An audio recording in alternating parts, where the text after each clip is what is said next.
आपण दिवाळीच्या सणामध्ये नरक चतुर्दशी हा सण फार प्रामुख्याने साजरा करतो। नरक चतुर्दशीच्या दिवशी आपण उठणं लावतो, अभ्यंग स्नान करतो। का बरं हे सगळं आपण करतो? ह्याच्या पाठीमागचा काही इतिहास आपल्याला माहिती आहे का? आज सांगतो तुम्हाला, थोडं लक्षपूर्वक ऐका।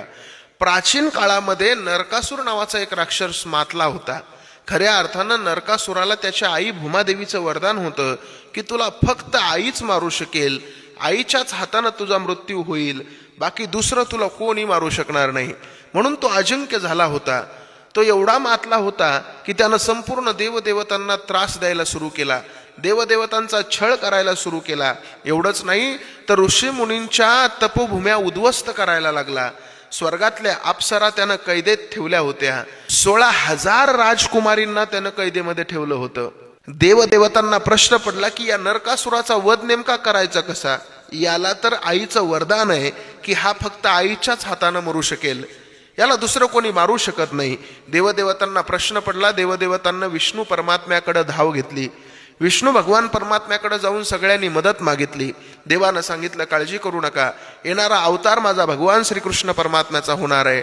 आणि भगवान श्रीकृष्ण परमात्म्याचा ज्यावेळेस मी अवतार घेईल त्यावेळेस भूमादेवी सत्यभामादेवीच्या रूपामध्ये माझ्यासोबत अवतार घेतील आणि सत्यभामेच्या हाताने त्याचा मृत्यू होईल। कालांतरानं भगवान श्रीकृष्ण परमात्म्याचा जन्म झाला। पण या नरकासुरानं भगवान श्रीकृष्ण परमात्म्याच्या राज्यामध्ये सुद्धा एक दिवशी थैमान घातला।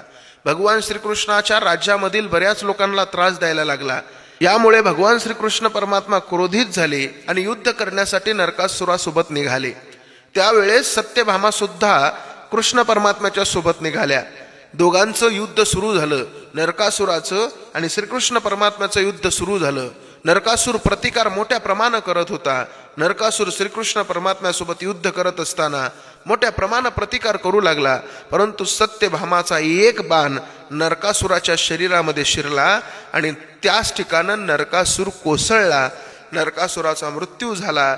सगळ्यांनी श्रीकृष्ण परमात्म्याचा जय जयकार केला आणि नरकासुरानं मात्र सगळ्याकडे पाहून श्रीकृष्ण परमात्म्याकडे एकच मागितलं की देवा, आजचा दिवस जसं मी मेल्याच्या नंतर सगळेजण आनंद साजरा करतात ना, तसाच आनंद दरवर्षी या दिवशी सगळ्यांना साजरा करावा, एवढीच विनंती आहे।